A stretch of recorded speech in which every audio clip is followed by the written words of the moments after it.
Hello everyone. The Earth Minbari War, which ranged from 2245 to 2248, was the most devastating and transformative event of human history within the Babylon 5 universe. It reshaped Earth Alliance policy, military doctrine, and the structure of Earthforce, which is the primary military and exploratory arm of humanity. After the war ended abruptly just before the annihilation of Earth, Earthforce found itself decimated, disorganized, in urgent need of rebuilding. Understanding the size and capacity of Earthforce post-war requires the examination status before the war, the losses during the conflict, and the state of reconstruction in the years that followed. Now let's start reviewing the Earthforce strengths pre-war. Before the Earth Minbari War, Earthforce was a relatively well-equipped and moderately sized military that just came out of a huge victory against the Dilgar. The main Earthforce vessels that came out of the war was the Hyperion-class heavy cruiser and the Nova-class dreadnought, which made the humans effective but technologically inferior to more advanced species in the galaxy, particularly the Minbari. Estimates suggest that Earthforce had several hundred capital ships pre-war, including both cruisers and support vessels, along with thousands of fighters. While these numbers were sufficient for Earth's territory defense and colonial oversight, they were utterly inadequate against species like the Minbari, whose stealth technology and beam weaponry were generations ahead. The Earth Minbari War was a massacre. Over the course of 3 years, Earthforce suffered catastrophic losses. According to canon, over 250,000 Earthforce personnel died, and more than 80% of Earthforce major capital ships were destroyed.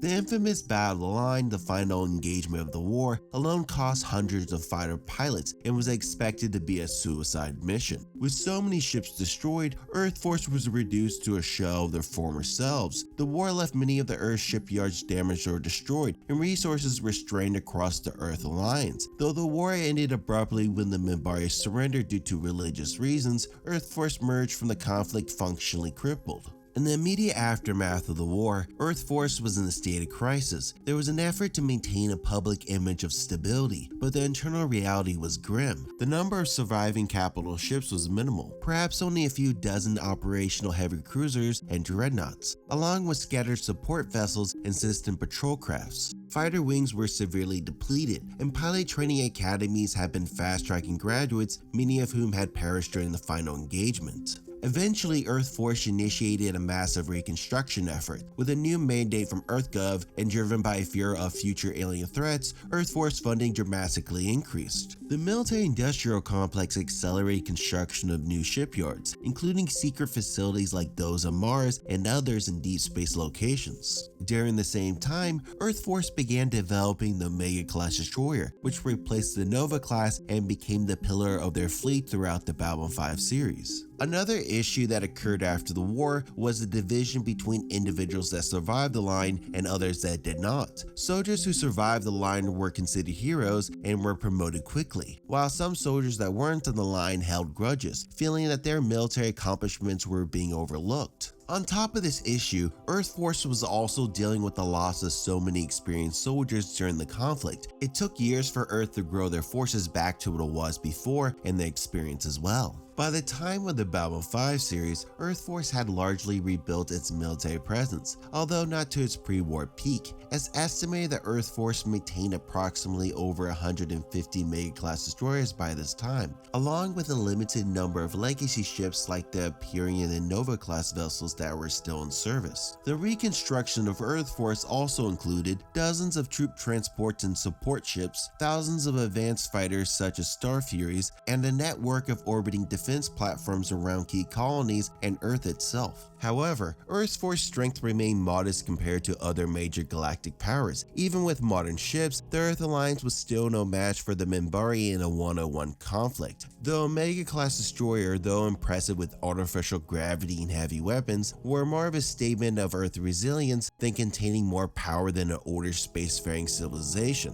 The post-war Earthforce was not only larger, but more authoritarian. The fear of another devastating war led to the centralization of military authority in greater alignment with EarthGov's political agenda.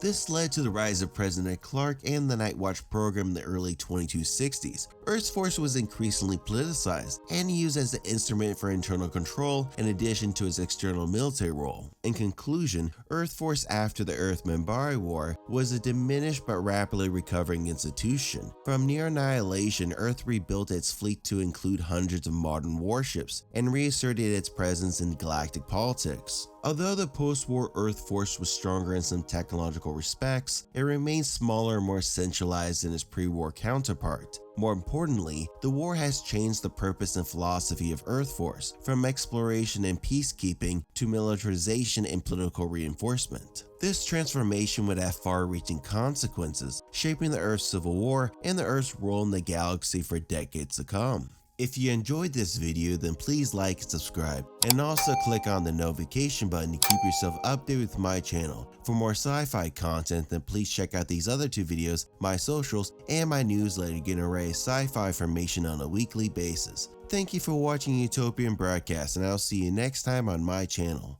Thank you.